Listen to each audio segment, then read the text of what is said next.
يتجدد الآن العراق إلى المباراة النهائية. أسود الرافدين الطرف الأول بانتظار الفارس الآخر للمباراة النهائية.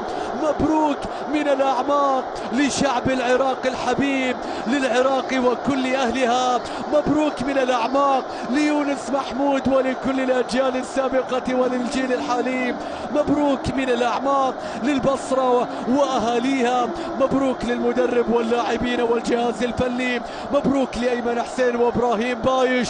فعلها العراق، اختارها ووصل إلى المباراة النهائية. يا لها من لقطة بين المستقبل والماضي، يا لها من لقطة بين الرأس الحربة السابق. لا يرحل في العراق أسد إلا ليظهر أسد آخر.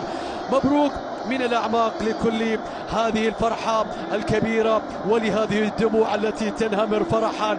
يا لشوقهم للفوز بلقب، يا لشوقهم للفوز ببطولة. لم يكتفوا بنجاح التنظيم بل وصلوا إلى النهائي. حظ أوفر من الأعماق للمنتخب العنابي للقطري أيضا الذي قدم مشاركة بالرغم من أنه بالصف الثاني لكنه كان قريبا من الصفوف الأولى. بالتأكيد حظ أوفر للمنتخب القطري. ومشاهدينا أتمنى بأن تكونوا قد استمتعتم بهذه المباراة. تقبلوا تحياتي محدثكم فارس عوض، والكلمة تنتقل للزميل أسامة. في العراق الأفراح لا تنتهي.